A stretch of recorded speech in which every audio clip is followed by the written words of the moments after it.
चला आज आपण आहे ना कारल्याची भाजी बनवू सुक्की। हे बघा हे कारले असे मी बारीक बारीक कापून घेतलेले आणि 1-2 तास मी मीठ लावून ठेवलेले होते। आता यांना 2-3 पाण्याने चांगलं आधी पिळून घ्यायचं, असं पूर्ण मिठाचं पाणी काढून घ्यायचं। आता जर पिळून घेतलेले मिठाच्या पाण्याने आता 2-3 पाण्याने मी चांगलं धुवून घेणार आहे। इथे घेतलेले मी लसूण कुटून घेतलेले, तिखट घेतलेलं आहे, धने पावडर, गरम मसाला आणि हळद आणि दाण्याचं कूट आणि हे जिरं फोडणीसाठी। आता मी तवा ठेवलेला आहे, लोखंडी तवा, त्याच्यावरच बनवणार मी सुक्की भाजी बनवणार। मग सुक्की भाजी बनवली ना तर आपल्याला डब्याला पण कामात येते। 1.5 पोळी तेल टाकलेलं आहे याच्यात।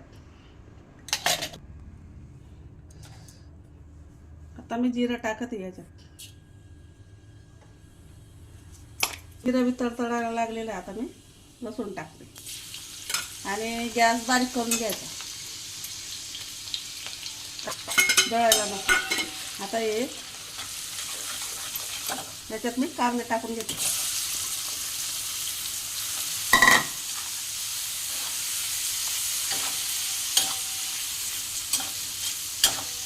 आणि आता हे दाण्याचं कूट टाकते।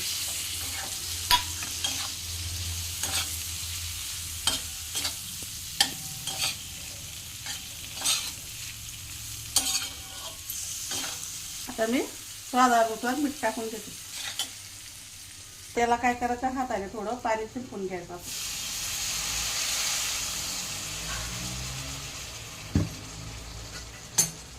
आणि झाकण ठेवून द्यायचं। अशी आपली कारल्याची भाजी चमचमत अशी झालेली मस्त। अशी भाजी बनवायची, डब्यासाठी बी बनवायची। आणि माझ्या चॅनलला लाईक करा, सबस्क्राईब करा। धन्यवाद।